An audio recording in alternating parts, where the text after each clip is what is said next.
Assalamualaikum warahmatullahi wabarakatuh. Perkenalkan, nama saya Francisca Anggraini dengan NPM 23010510002 dari Prodi D3 Perpajakan. Di sini saya akan menjelaskan mengenai materi pernyataan standar akuntansi publik dan implementasinya. Baik, sebelumnya di sini saya akan menjelaskan mengenai pengertian standar akuntansi publik. Standar akuntansi publik adalah pedoman yang digunakan untuk menjalankan siklus akuntansi sektor publik.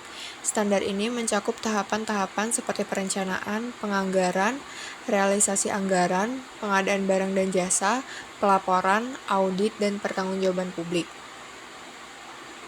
Standar akuntansi sektor publik atau SASP, khususnya standar akuntansi pemerintahan atau SAP di Indonesia, memberikan kerangka dan pedoman untuk penyusunan laporan keuangan yang transparan, akuntabel, dan sesuai dengan prinsip pengelolaan keuangan negara.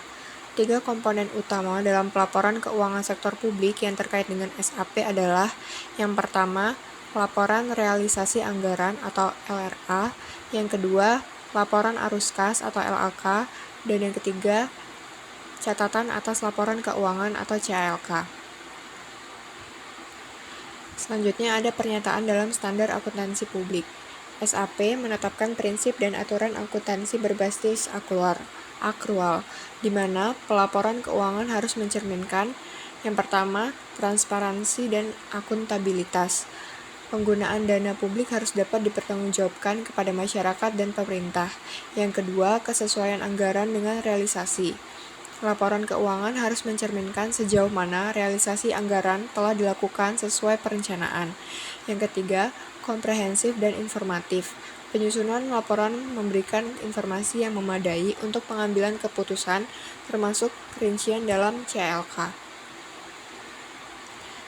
Selanjutnya, implementasi dalam laporan realisasi anggaran atau LRA. LRA menyajikan informasi tentang pendapatan, belanja transfer, dan surplus atau defisit yang menggambarkan pelaksanaan anggaran dalam suatu periode tertentu.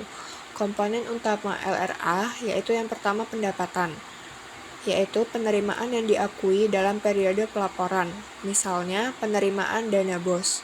Yang kedua, belanja, yaitu pengeluaran untuk operasional, modal, dan barang atau jasa.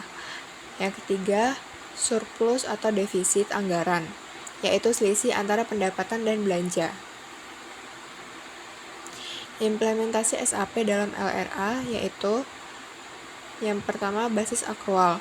Pendapatan dan belanja diakui ketika terjadi, bukan pada saat kas diterima atau dibayarkan.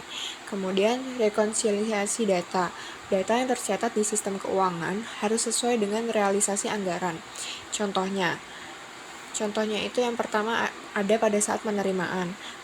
Penerimaan anggaran atas barang atau jasa dikenakan PPN sebesar 110.000 dengan PPN sebesar 11% atau 10.000, maka penerimaan yang tercatat adalah 110.000 dengan PPN 10.000 yang harus disetorkan kepada negara.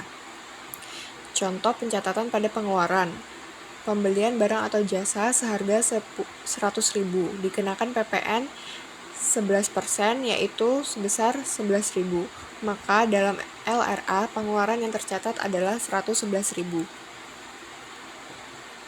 Kemudian yang di sini ada implementasi dalam laporan arus kas atau LAK. LAK menyajikan informasi mengenai penerimaan dan pengeluaran kas selama periode tertentu. Laporan ini berbasis kas atau cash basis, merupakan entitas menggunakan SAP berbasis akrual.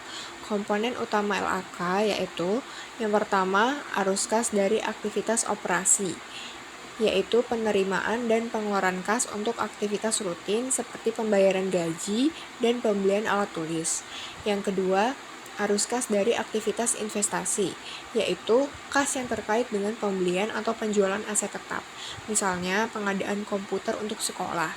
Yang ketiga, arus kas dari aktivitas pendanaan, yaitu kas yang berasal dari atau digunakan untuk pembiayaan seperti pinjaman atau hibah.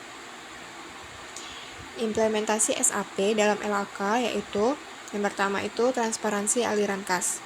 Semua aliran kas harus dicatat dan dilaporkan untuk mencerminkan ketersediaan dana real. Kemudian konsistensi dengan LRA.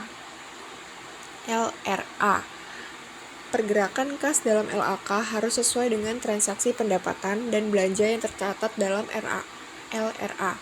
Contohnya, pada saat penerimaan yang tercatat dalam laporan arus kas atas barang yang dijual seharga 110.000 dengan PPN 11%. Penerimaan kas yang tercatat adalah 110.000. Contoh pada saat pengeluaran. Jika pembayaran dilakukan adalah 111.000, maka dalam arus kas keluar yang tercatat adalah 111.000. Selanjutnya ada implementasi dalam catatan atas laporan keuangan atau CALK. CALK adalah bagian integral dari laporan keuangan yang memberikan penjelasan rinci tentang informasi dalam laporan utama, seperti LRA dan LAK. Komponen utama CALK yaitu yang pertama, penjelasan kebijakan akuntansi. Dasar penyusunan laporan keuangan, termasuk basis akrual dan metode pengakuan pendapatan. Yang kedua, rincian pos laporan keuangan. Informasi tambahan tentang angka-angka yang terdapat dalam LRA, LAK, atau neraca. Yang ketiga, keterangan atas penyimpangan atau penyesuaian. Jika ada perbedaan antara anggaran dan realisasi, penyebabnya harus dijelaskan. Implementasi SAP dalam CALK. Kelengkapan informasi. Semua pos laporan keuangan harus dijelaskan dengan rinci, termasuk sumber pendapatan dan tujuan belanja. Kemudian pengungkapan transparansi. CALK menjadi sarana untuk menunjukkan akuntabilitas dalam pengelolaan keuangan publik.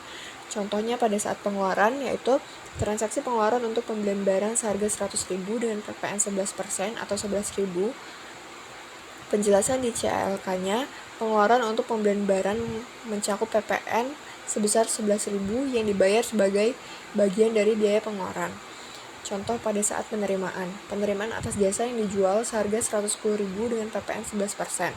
Penjelasan di CALK-nya, penerimaan mencakup PPN sebesar 10.000 yang disetorkan kepada negara. Hubungan antara LRA, LAK, dan CALK dalam SAP. Yang pertama, LRA dan LAK. LRA menyajikan realisasi anggaran berbasis akrual. LAK menyajikan arus kas berbasis kas. Hubungannya, data dalam LRA seperti pendapatan dan belanja harus memiliki pencerminan yang relevan dalam LAK. Yang kedua, LRA, LAK, dan CALK. LRA dan LAK adalah laporan utama, sedangkan CALK memberikan konteks dan penjelasan atas angka-angka dalam laporan tersebut. CALK menjadi dokumen yang penting untuk memahami rincian realisasi anggaran dan arus kas. Kesimpulannya yaitu, LRA mencerminkan anggaran yang direalisasikan berdasarkan SAP berbasis akrual. LAK menggambarkan aliran kas secara real berbasis kas. CALK memberikan rincian tambahan untuk mendukung akuntabilitas dan transparansi laporan keuangan. Implementasi yang baik dari standar ini menciptakan kepercayaan publik terhadap pengelolaan keuangan sektor publik. Baik, terima kasih. Sekian presentasi dari saya. Apabila ada kurangnya saya mohon maaf. Saya akhiri. Wassalamualaikum warahmatullahi wabarakatuh.